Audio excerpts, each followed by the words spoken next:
Avis vascular center మన దేశంలోనే the best varicose vein hospital. నమస్కారం, welcome to I Dream. Health talks with Vijitha కార్యక్రమానికి స్వాగతం. ప్రస్తుతం మనతో పాటు ఉన్నారు general consultant doctor V Aditya Ranganath గారు. ఇప్పుడు వారితో మాట్లాడేద్దాం. నమస్తే అండి. నమస్తే అండి. ఎలా ఉన్నారు? బాగున్నాను మ్యామ్, థ్యాంక్ యూ. అయితే షుగర్ చాలా పెద్ద సమస్యగా మారిపోతుంది. చిన్నపిల్లల నుంచి పెద్దవాళ్ళ వరకు చాలా మందిలో చూస్తున్నాం. ఆహార రీత్యా కొంతమందికి వస్తే, జెనెటిక్స్ పరంగా కొంతమందికి, ఏదేమైతేనేంటి అందరిలో ఈ సమస్య అయితే ఎక్కువగా. ఇంట్లో నలుగురు ఉంటే ఇద్దరికి ఈ సమస్య చూస్తూనే ఉన్నాం. ఒకవేళ షుగర్ని రివర్స్ చేయాలి అంటే గనక అవకాశం ఉందంటారా? ఉంటే గనక ఆ టిప్స్ ఏంటో తెలియజేయండి. సో ఇప్పుడు డయాబెటీస్ వచ్చింది, లేకపోతే బీపీ వచ్చింది, థైరాయిడ్ వచ్చింది, లేకపోతే వాట్ ఎవర్, ఇదివరకు మనం విన్నది ఏంటి అని అంటే ఒక్కసారి వస్తే లైఫ్ లాంగ్ అది తగ్గడానికి ఆస్కారం లేదు. సో మనం ఏం చేయొచ్చు, కంట్రోల్లో పెట్టుకోవాలి. సో డ్రగ్స్, అదే మన మెడిసిన్ తీసుకుంటాము రెగ్యులర్గా, ఆపకుండా తీసుకుంటే కంట్రోల్లో ఉంటుంది కాబట్టి భయపడాల్సిన అవసరం లేదని చెప్తారు. అయిపోయింది, అది అక్కడతో అయిపోయింది. బట్ ఇప్పుడు రీసెంట్ అంటే చాలా ఇయర్స్ నుంచి మనకి తెలిసిందే ఏంటి అని అంటే వీటన్నిటిని కూడా మనం రివర్స్ బ్యాక్ చేసుకోవచ్చు. కాకపోతే ఆ పద్ధతి తెలియక, చాలా మంది అవేర్నెస్ లేక ఇంకా అదే భయంతో ఇప్పటికీ ఉన్నారు. అంటే ఒక్కసారి వస్తే తగ్గదు, మనం ఖచ్చితంగా టాబ్లెట్స్ మీద బ్రతకాలి లైఫ్ లాంగ్. సగం ఆ థాటే ఇంకా అనారోగ్యం తీసుకొస్తుంది అనమాట. సో అసలైన నిజం ఏంటి అని అంటే డయాబెటీస్ని కూడా మనం రివర్స్ చేసుకోవచ్చు ఖచ్చితంగా. అంటే నేను చెప్తుంది రివర్స్ అంటే పూర్తిగా డయాబెటీస్ అసలు లేకుండానే మనం ఫర్దర్గా మనం జీవించవచ్చు, మన లైఫ్ లీడ్ చేయొచ్చు. అవకాశం ఖచ్చితంగా ఉంది. అంటే ఆరోగ్య సూత్రాలు పాటించడం వల్ల ఏంటండి మరి అవి? సో మెయిన్గా ఇప్పుడు డయాబెటీస్ రావడానికి కారణం ఒకటి ఇన్సులిన్ రెసిస్టెన్స్. సరే, ఇన్సులిన్ రెసిస్టెన్స్ అంటే ఏం లేదండి, ఇప్పుడు మనం ఎక్కువసార్లు తీసుకుంటాం, డే మొత్తంలో ఎక్కువసార్లు తినడం, లేదా ఏదైనా మధ్యలో గ్యాప్స్లో మళ్ళీ ఇప్పుడు లంచ్, డిన్నర్, పొద్దున్న బ్రేక్ఫాస్ట్కి మధ్యలో మళ్ళీ ఏదైనా టీ, ఏదో కాఫీ అలవాటు ఉంటుంది, లేదంటే ఇంకేదైనా స్నాక్స్ తింటాం. ఇలాంటి అలవాటు ఎక్కువ అయిపోయి ఏంటి అని అంటే మనం ఏది తిన్నా ఏది తాగినా, అంటే వాటర్ తప్పిస్తే మిగిలిన ఏది తీసుకున్నా మన బాడీలో ఇన్సులిన్ ప్రొడక్షన్ జరుగుతుంది. సో టైప్ 2 డయాబెటీస్ అంటాం ఏంటి, ఇన్సులిన్ ప్రొడక్షన్ ఉంటుంది మన బాడీలో, జనరేట్ అవుతుంది, కానీ ఆ కణాలు సరిగ్గా ఇన్సులిన్ని యూజ్ చేసుకోలేకపోతున్నాయి. దాన్ని టైప్ 2 డయాబెటీస్ కింద పరిగణిస్తున్నారు. ఒకవేళ ఇన్సులిన్ ప్రొడక్షనే లేదు బాడీలో, మన ప్యాంక్రియాస్ సరిగ్గా పనిచేయట్లేదు, అందులో ఐలెట్స్ ఆఫ్ లాంగర్హాన్స్ అని ఒక కణాలు ఉంటాయి, దాని నుంచే మనకి ఇన్సులిన్ వస్తుంది. సో ఇన్సులిన్ సరిగ్గా ప్రొడక్షన్ లేదు అని అంటే అది టైప్ 1 కింద మనం పరిగణిస్తున్నాం. చిన్నపిల్లల్లో కూడా టైప్ 1 అది చూడొచ్చు. సో ఇప్పుడు ఇన్సులిన్ ప్రొడక్షన్ జరిగి మనం తిన్న ప్రతిసారి మన గ్లూకోజ్ లెవెల్స్ ఏదైతే ఉందో అది మేనేజ్ చేయడానికి ఇన్సులిన్ ప్రొడక్షన్ జరిగి, అంటే స్పైక్ అయ్యి అది కంట్రోల్ తీసుకొచ్చి మళ్ళీ అది ఇన్సులిన్ తగ్గి ఆ స్పైక్ తగ్గి మళ్ళీ మనం తింటున్నాం, మళ్ళీ పెరుగుతుంది కదా. ఇలా అస్తమానం పెరిగి తగ్గడం వల్ల మన బాడీ అలవాటు పడిపోతుంది ఆ ఇన్సులిన్, సెట్ అయిన ఇన్సులిన్ లెవెల్కి. సో ఇన్సులిన్ రెసిస్టెన్స్ వచ్చేస్తే ఏమవుద్ది, ఇదే గ్లూకోజ్ని, అంటే రోజువారీ తినే సేమ్ అదే మోతాదు ఒక గ్లూకోజ్ని మనకి ఇప్పుడు మెటబలైజ్ చేయాలి అని అంటే ఇన్సులిన్ ఈ మోతాదుకి మించి ఇంకా ఎక్స్ట్రా ప్రొడక్షన్ జరగాల్సి వస్తుంటుంది అనమాట. అంటే ఈ లెవెల్కి అది కంట్రోల్కి రావట్లేదు, దాన్నే ఇన్సులిన్ రెసిస్టెన్స్ అంటున్నాం. సో మనం చేయాల్సిన పని ఏంటి అంటే ఇన్సులిన్ రెసిస్టెంట్ తగ్గించి ఇన్సులిన్ సెన్సిటివిటీ మనం పెంచుకోవాలి ఒకటి. తర్వాత ఆహారంలో చిన్న మార్పులే, అంటే ఇప్పుడు డయాబెటీస్ మనం ఇది చేయాలి అని అంటే సరే ఏముంది రైస్ మానేంటి అని చెప్తారు, అంతే కదా, మాకు చాలా ఇబ్బంది, మేము చేయలేము అని అంటారు. అలా ఏం కాదు, కొన్ని పద్ధతులు ఉన్నాయి, నేను చెప్తాను ఇప్పుడు ఖచ్చితంగా. అది పాటిస్తే ఏకంగా డయాబెటీస్ చక్కగా కంట్రోలే కాకుండా రాబోయే రోజులు, అంటే మీకు ఫస్ట్ 3 months 4 months కంట్రోల్ తెచ్చుకుంటారు. ఆ పైనుంచి మనకి టార్గెట్ ఏంటి అని అంటే మనం వాడుతున్న మెడిసిన్ నెమ్మదిగా డోస్ తగ్గించుకోగలగాలి. అంటే తగ్గించగలగాలి అంటే ఆటోమేటిక్గా మనకి లెవెల్స్ తగ్గితే యాజ్ ఏ మీ డాక్టర్ కానీ మేము కానీ తగ్గించగలుగుతాం కదా. తగ్గించిన తర్వాత దీన్ని పూర్తిగా రివర్స్ బ్యాక్ చేసుకొని నార్మల్ లైఫ్, అంటే ఆ ఫుడ్ని తీసుకుంటూ చక్కగా మనం ఎలాంటి ట్రీట్మెంట్, అంటే ఈ డ్రగ్స్ తీసుకోకుండా ఉండడం. మళ్ళీ అది తగ్గిపోయిన తర్వాత మళ్ళీ పంచదార తినేస్తాం, మైదా పిండి తినేస్తాం, గోధుమ పిండి తినేస్తాం, లేకపోతే ప్రాసెస్డ్ ఫుడ్ తినేస్తాం. అంటే అసలు అదే మెయిన్ ప్రాబ్లం. అంటే high saturated fats, high carbohydrates ఉండడం వల్లనే మనకు వస్తుంది. ఇది వరకు వాళ్ళకి, అంటే మన పెద్దలకి అప్పట్లో ఎందుకు రాలేదంటే వాళ్ళు ఇవేం తీసుకోలేదు కాబట్టి వాళ్ళకి రాలేదు. సో మనం అది ఫుడ్డే ఇది ఫుడ్డే కదా, ఏదో నార్మల్ లైఫ్, అంటే తగ్గిన తర్వాత మళ్ళీ తినేవచ్చు అన్న వాళ్ళకి ఇది ఆన్సర్ చెప్తున్నా. సో అది కాదు, నార్మల్గా మీరు రైస్ తీసుకోవచ్చు, రైస్ పూర్తిగా మానే అవసరం లేదు, కాకపోతే రైస్తో పాటు కొన్ని తీసుకోవాల్సి ఉన్నాయి. సో చూడండి సింపుల్ టెక్నిక్, హై కార్బోహైడ్రేట్స్ తీసుకోకూడదు, హై కాంప్లెక్స్ కార్బోహైడ్రేట్స్ తీసుకోకూడదు, తర్వాత హై సాచురేటెడ్ ఫ్యాట్స్ తీసుకోకూడదు. సో ఇవి తప్పిస్తే మరి మిగిలిన ఆప్షన్ ఏంటి? కొంతమంది ఇక్కడ ఏం చేస్తారంటే కార్బోహైడ్రేట్స్ తీసుకోకూడదు అన్నారు కాబట్టి పూర్తిగా కార్బోహైడ్రేట్స్ని తగ్గించేస్తున్నారు, అంటే నో కార్బోహైడ్రేట్ ఫుడ్ అంటారు, అలా వెళ్ళిపోతున్నారు, కీటో డైట్స్ అని. అలా వద్దు. అలా అయితే ఏమవుతుందంటే మనకి ఇన్ని సంవత్సరాలు లేదా ఇన్ని జనరేషన్స్గా మనకి బాడీకి కార్బోహైడ్రేట్స్ అలవాటు, సో దాని డైజెషన్ అలవాటు. సో అక్కడి నుంచి మళ్ళీ అది బ్రేక్ డౌన్ అయ్యి గ్లూకోజ్ కింద మనకి కన్వర్ట్ అవుతుంది, మనకి శక్తిని ఇస్తుంది, బాగుంది. మీరు తినడం మానేస్తే ఒకటి మీకు కూడా బాడీకి అది కొత్తది ఏంటంటే కార్బోహైడ్రేట్స్ అసలు అది డైజెషన్ చేసే ఒక పద్ధతే మర్చిపోద్ది మన బాడీ. సో రేపు పొద్దున్న నార్మల్ సింపుల్గా కార్బోహైడ్రేట్స్ తీసుకున్నా దానికి చాలా కష్టపడాల్సి వస్తుంది. అండ్ ఈవెన్ ఒకవేళ జెనెటికల్గా నెక్స్ట్ జనరేషన్స్ పాస్ ఆన్ అయింది అనుకోండి, అది ఇంకా ఇబ్బందిగా, అంటే నార్మల్ అన్నమే మనం అరాయించుకోలేకపోవచ్చు, లేకపోతే నార్మల్ సమోసానే ఎంజాయ్ చేయలేకపోవచ్చు మనం. సో అట్లా. సో సరే ఓకే, హై కార్బ్స్ అంటే తెలుసు, ఈ రైస్ నార్మల్గా తీసుకునేవే, ఈ రైసు తర్వాత ఈ మైదా గోధుమ పిండి ఇవన్నీ తినమని చెప్తుంటారు, అంటే రైస్ని తగ్గించి మైదా గోధుమ పిండి తినమని అంటారు కదా. సో అది కూడా రిఫైన్డ్ తీసుకుంటే, పంచదార లేకపోతే గోధుమ పిండి ఇవన్నీ రిఫైన్డ్ ఫ్లోర్ బయట కొని తెచ్చుకుంటే అది కూడా మళ్ళీ మనకు ప్రాబ్లమే. సో మనం మిల్లులో వెళ్ళి ఆడించుకుందాం, అంటే డైరెక్ట్గా వెళ్ళి మనం గోధుమలు అలాగా గోధుమలు, దానికి జొన్నలు యాడ్ చేయొచ్చు, రాగులు యాడ్ చేయొచ్చు, సోళ్ళు అంటాం కదా, సో అలా రాగి మాల్ట్లో తీసుకునే రాగులు అవన్నీ యాడ్ చేసి దాంతో మనం రొట్టిలానో లేకపోతే మిల్లెట్స్ ఏమైనా దానికి యాడ్ చేసి, కినోవా అని ఇప్పుడు వస్తుంది, సరే అంత అఫోర్డ్ చేయలేదు అన్న వాళ్ళకి పోనీ మనకి ఏమంటారు సామెలు, అరికిలు, గంటలు అలాంటివన్నీ తక్కువ రేట్కే వస్తుంటాయి కదా, అలాంటివి ఇంక్లూడ్ చేసుకోవచ్చు. పూర్తిగా రైస్ మానేమని నేను చెప్పట్లేదు, రైస్తో పాటు ఇది తీసుకోండి. సరే ఇదంతా కాదులేండి, ఓన్లీ రైస్ నాకు కర్రీ మాత్రమే అలవాటు ఉంది, ఇప్పుడు ఇంకేదైనా సింపుల్గా చెప్పండి అని అంటే ఉంది ఒక పద్ధతి.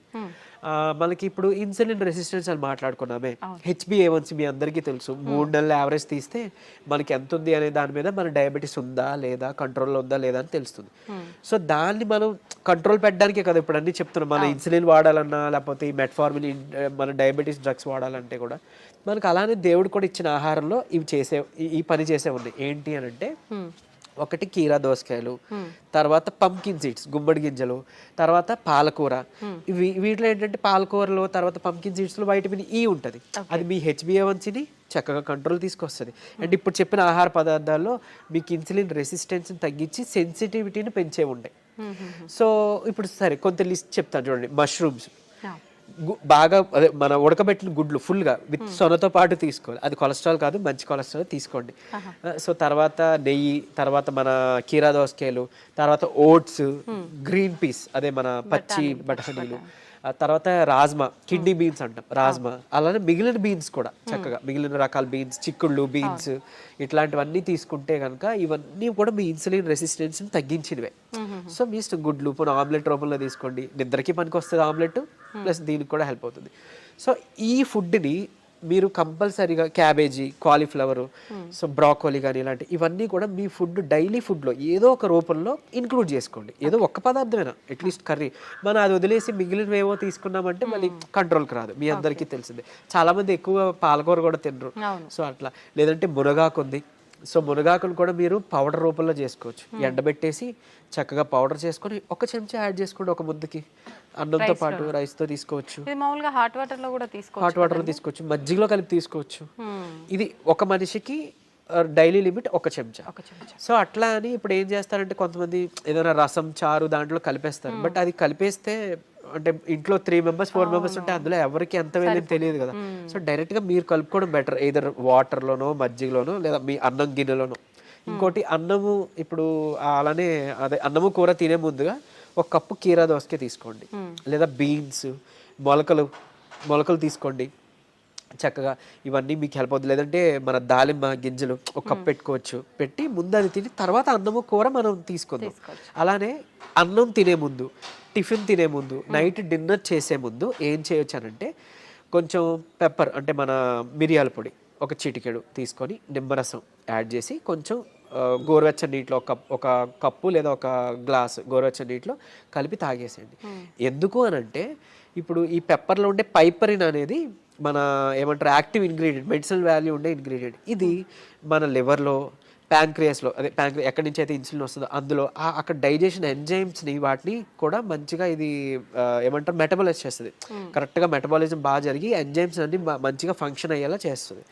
సో తర్వాత ఇంకొకటి మోర్ ఓవర్ ఈ ఏవైతే కాంప్లెక్స్ కార్బోహైడ్రేట్స్ మన హై కార్బ్స్ అన్నాం కదా దాన్ని బాగా కరెక్ట్గా డైజెషన్ జరిగేలాగా మెటబాలైజ్ అయ్యేలాగా ఇది హెల్ప్ చేస్తుంది.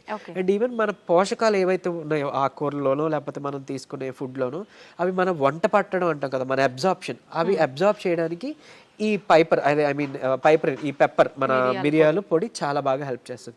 సో ఈ రూపంలో తీసుకున్నారనుకోండి మీరు తిన్న తర్వాత పెరిగే షుగర్ లెవెల్స్ కంట్రోల్కి వస్తాయి అండ్ ఈవెన్ మనకి లోపల ఫంక్షనింగ్ బాగా మెరుగుపడుతుంది. ఇకపోతే డయాబెటీస్ రివర్సల్ గురించి వద్దాం. సో నేను ఇప్పుడు చెప్పింది 3 to 4 months చేస్తే ఖచ్చితంగా మీ షుగర్ లెవెల్స్లో చాలా వరకు మీకు తగ్గడం మీరే గమనించుకుంటారు. మీరు ఇంత అద్భుతంగా పనిచేస్తుందా అని అంటారు. ఎందుకనంటే చాలా మందికి ఒకటి ఉండిపోయింది సైకలాజికల్గా అంటే drugs like what ever medicine మాత్రమే మెడిసిన్, ఫుడ్ అంటే జస్ట్ ఆహారం మాత్రమే. అసలు కాదు. మీకు గుర్తుంటుంటే ఎప్పుడైనా మీ నాన్నమ్మలు అమ్మమ్మలు మీకు ఎప్పుడైనా పొట్టనొప్పి వచ్చింది అని అంటే ఏదైనా వాము కొంచెం సాల్ట్ కలిపిస్తే వెంటనే తగ్గడం మనం గమనించుంటాం. లేదంటే మెంతులు మింగేసి తాగేయండి వాటర్ అంటే అవన్నీ ఎందుకు పనిచేస్తున్నాయి? ఇప్పుడు యాంటాసిడ్స్ ఏవో వెళ్ళి పరగడుపున మాత్రం మనం పైకి వెళ్ళి తెచ్చుకొని వేసుకుంటున్నాం. అవేం అవసరం లేకుండా వాళ్ళు బతికారు కదా. ఎలా బతికారు? ఇలానే ఇవన్నీ ఫుడ్డే మెడిసిన్. ఎగ్జాక్ట్లీ మనకి ఏదైనా అనారోగ్యం వస్తుంటే మెడికల్ షాప్ కి మనం బయటకు వెళ్ళవద్దు, మన కిచెన్ లోకి వెళ్ళాలన్నమాట. యాక్చువల్గా పోపుల డబ్బాలే మనకి డ్రగ్ ఇది అన్నట్లు స్టోర్ అన్నట్టు. సో ఖచ్చితంగా ఇది వర్క్ అవుతుంది. అండ్ మోర్ ఓవర్ అంటే ఇప్పుడు మన బెర్రీస్ నుంచి ప్లాంట్స్ నుంచి ఎక్స్ట్రాక్ట్ చేసిన బెర్బరిన్ అనేది ఒక సప్లిమెంట్ ఉంటుంది ఆబ్వియస్లీ. సరే అది అందరూ వాడాల్సిన అవసరం లేదు కానీ ఒక బూస్టప్ కింద పనికి వస్తుంది. అంటే ఎలా అయితే మనకి డయాబెటీస్ని మనకి తగ్గించడానికి మెట్ఫార్మిన్ అనే ఒక మెడిసిన్ తీసుకుంటున్నాము సేమ్ ఇది కూడా అదే పని చేస్తుంది. కానీ బట్ మెట్ఫార్మిన్తో వచ్చే వైటమిన్ B12 డెఫిషియన్సీ ఇందులో లేదు, ఈ బెర్బరిన్లో లేదు. సరే ఓకే అవైలబుల్ ఉన్న వాళ్ళు వాడుకుంటారు, అందరూ ఇది వాడాలని రూల్ లేదు. కానీ బట్ ఈ సింపుల్ టిప్స్ పాటించండి, ఇది ఒకటి. తర్వాత ఖచ్చితంగా ఒక 5 minutes వాకింగ్ ఉంటే చాలు. 5 minutes వాకింగ్ అంటే తిన్న తర్వాత ఒక 10 నిమిషాలు అలా 5 minutes వాకింగ్ చేస్తే చాలు. మీ ఆఫీస్ ఏరియా, మీ బెడ్రూమ్, మీ హాల్ ఎక్కడైనా ఆయాసం రావాలి, చెమటలు పట్టాలి, ఇట్లానే వాకింగ్ చేస్తేనే మనకి వర్కౌట్ అయినట్టు అని అస్సలు కాదు. బాడీ మూమెంట్ ఉండాలి. సో అది చేసుకుంటే చాలు డయాబెటీస్ మనకి తగ్గుతుంది. రివర్స్కి చెప్పుకున్న ఇందాక ఇంగ్రీడియంట్స్ ఉన్నాయి కదా, పంకిన్ సీడ్స్ అవ్వచ్చు, మన HbA1c కంట్రోల్ చేసి ఇన్సులిన్ సెన్సిటివిటీ పెంచేవి, ఇవి మీరు చేసుకుంటే 3 to 4 months ఖచ్చితంగా రివర్స్ అయిపోతుంది. ఇప్పుడు చాలా మంది మనం చూస్తూ ఉంటామండి, జామకాయ ఆకులు, లేత చిగుర్లు అని చెప్పి, లేదు అంటే తిప్పతీగ అని చెప్పి, ఇలాంటి కొన్ని ఆకులతో వేణిల్లో వేసి మరిగించిన వాటర్ తాగుతుంటారు షుగర్ ఉన్న వాళ్ళు. ఇది వర్క్ అవుతుంది అంటారా? యాక్చువల్గా ఇప్పుడు జామ ఆకులు ఉన్నాయి కదా, లేత తీసుకొని ఒక 4 ఆకులు మనం వేడి నీటిలో వేసి మరిగించి కషాయంలా తీసుకొని ఉదయం సాయంత్రం లేదా ఒక పూట అట్లీస్ట్ పరగడుపునైనా కానీ తాగితే కనుక అమోఘంగా ఆ రోజే పెరిగిన షుగర్ లెవెల్స్ తగ్గిపోయాయి. సో నేను ప్రీవియస్ వీడియోలో జామాకులు కషాయం గురించి చెప్పినప్పుడు చాలా మంది ఫోన్ చేసి అంటే ట్రై చేసి చక్కగా ఫస్ట్ నమ్మారు, ట్రై చేసి ఒక 2 days వాళ్ళు ఫోన్ చేసి సార్ అంటే మాకు 1 day 2 dayలోనే ఇంత బాగా పనిచేస్తుంది, కంటిన్యూ చేయొచ్చు అంటారా, ఎక్కువ కాలం అన్నారు. బేసిక్గా చేయొచ్చండి, చేసుకోండి అని చెప్పారు. సో ఈవెన్ అది వాళ్ళకి ఏంటంటే డయాబెటీస్ ఎక్కువ, షుగర్ లెవెల్స్ ఎక్కువ ఉండడం వల్ల కొంతమందికి నిస్సత్వ నీరసంగా ఉంటుంది కదా, దాన్ని కూడా ఇది మనకి జామాకులు బాగా హెల్ప్ అవుతుంది. జామకాయ తినొచ్చు, బొప్పాయి తినొచ్చు, అట్లనే జామాకులు కషాయం బాగా హెల్ప్ అవుతుంది, తీసుకోవచ్చు. తిప్పతీగ కూడా తీసుకోవచ్చు. బట్ తిప్పతీగ చాలా మంది తెలియక కోవిడ్ టైంలో అంటే ఇప్పుడు వైరస్ నుంచి బయటపడాలని తెలియక చాలా మంది ఓవర్ డోసెస్లో తీసుకుని విత్ ఇన్ 15 days వాళ్ళ లివర్ మొత్తం డ్యామేజ్ అయ్యి ఎమర్జెన్సీ వార్డులో అడ్మిట్ అవ్వడం, చనిపోవడం జరిగింది. కానీ నేను ఇక్కడ చెప్పే ఒక ముక్క, తిప్పతీగ ప్రాబ్లం కాదు, ఓవర్ డోస్ ప్రాబ్లం. కాబట్టి తిప్పతీగని మనం ఇప్పుడు ఒకవేళ ఒక లైక్ 1 inch తీసుకున్నాం అనుకోండి, ఆ రూట్ ఏదైతే ఉందో దాన్ని బాగా బాయిల్ చేసి మనం దాన్ని తాగొచ్చు. దాంట్లో కొంచెం ఉసిరిపొడి యాడ్ చేయొచ్చు, లేదంటే మునగాకు యాడ్ చేసుకోవచ్చు 1/2 spoon అట్లా. ఇలాగా మనం తీసుకున్నాం అనుకోండి మనకి మంచిగా బెనిఫిటే. ఇప్పుడు అలాగని ఏంటి ఫ్లాక్ సీడ్స్ ఉన్నాయి, అవిసె గింజలు ఉన్నాయి. అవిసె గింజలు మనకి కొలెస్ట్రాల్ తగ్గిస్తుంటుంది, డయాబెటీస్ని రివర్స్ చేస్తుంది బాగా. అంటే ఒక 2 చెంచాలు మనం పౌడర్లా కానీ తయారు చేసుకొని మనం ఫ్లాక్ సీడ్స్ తీసుకుంటే, ఇదే ఫ్లాక్ సీడ్స్ గురించి ఒక పేపర్లో ఒక ఆర్టికల్ వచ్చింది. ఏంటి ఫ్లాక్ సీడ్స్ తీసుకోకూడదు, లివర్కి మంచిది కాదు, లేకపోతే ఇంకోటి ఏదో అని. కరెక్టే, ఏదైనా అతిగా తీసుకుంటే మనకి ఫుడ్ అయినా ఆబ్వియస్లీ కదా. సో అంతే, అది పట్టుకొని ఉండొద్దు.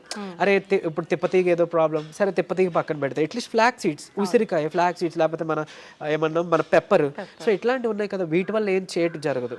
డ్యామ్ షూర్ మంచిదే. సో లిమిట్లో తీసుకోండి. ఇంకోటి ఫ్లాక్ సీడ్స్ గురించి ఇప్పుడు మాట్లాడుకున్నాం కాబట్టి చాలా మంది తెలియక దాన్ని పౌడర్ చేసి స్టోర్ చేసుకుంటున్నారు. వద్దు, అది ఏంటి అని అంటే ఆక్సిజన్కి సెన్సిటివ్ అనమాట, ఎయిర్ సెన్సిటివ్ యాక్చువల్గా. దీన్ని మనం ఎంత ఎయిర్ టైట్ దీంట్లో స్టోర్ చేసుకున్నా, ఎంత అమోఘంగా పనిచేస్తుందో ఇది అంత చేడ్ చేస్తుంది. స్టోర్ చేస్తే ఆక్సిడైజ్డ్ అయిపోతే మనం ఎంత ఇది చేసినా అది అయిపోతుంది. సో ఫ్రెష్గా తయారు చేసుకోండి. ఒక 2 చెంచాలు చిన్న మిక్సీ గిన్నెలో మాత్రం అవుతుంది, పెద్ద మిక్సీ గిన్నెలో అవ్వదు. సో చేసుకొని మీరు బటర్ మిల్క్లో మిక్స్ చేసుకోవచ్చు. కొలెస్ట్రాల్ తగ్గుతుంది, డయాబెటీస్ రివర్సల్కి హెల్ప్ అవుతుంది. అండ్ ఈవెన్ మనకి బయట బనానా ఫ్లోర్ అని దొరుకుతుంది, అరటి దీని నుంచి తీసిన పిండి. సో అది ఆన్లైన్లో వాటిలో అవైలబుల్, దాన్ని తెచ్చుకోండి. ఒక చెంచా చక్కగా బటర్ మిల్క్ దీంట్లో మిక్స్ చేసుకోండి. ఈ ఫ్లాక్ సీడ్స్ని మిక్సీలో పౌడర్ చేసుకోండి. పరగడుపునే తాగండి. మీకు డయాబెటీస్ని రివర్స్ చేయడానికి హెల్ప్ అవుతుంది. ఎందుకు అని అంటే రెసిస్టెన్స్ స్టార్చ్ అదన్నీ ఉంటేనే మనకి యూజువలీ చాలా ఇదనమాట. సో డయాబెటీస్ రివర్స్ చేయడంలో ఈ అరటి ఫ్లోర్ ఏదైతే ఉందో అమోఘంగా పనిచేస్తుంది. ఒక్క చెంచా చాలు. మీరు తినే దాంట్లో ఎందులో కలుపుకోవచ్చు.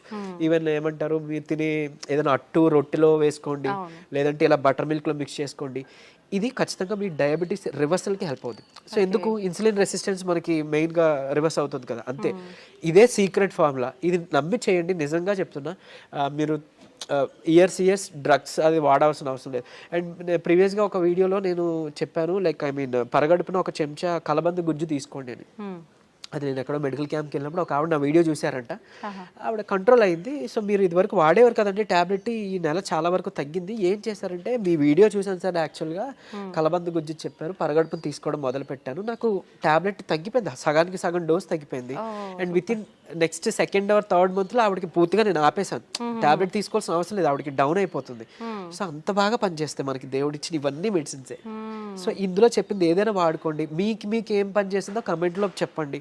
సో మిగిలిన వాళ్ళకి ఇన్స్పైరింగ్గా ఉంటుంది. అండ్ ఏది పని చేయలేదో లైక్ నాకు తెలిసినప్పుడు నేను సజెస్ట్ చేయగలుగుతాను మీకు ఆల్టర్నేట్గా. ఓకే, థ్యాంక్ యూ అండి. నిజంగా చాలా యూస్ఫుల్ టిప్స్ అనేది తెలియజేయడం జరిగింది. నమస్తే.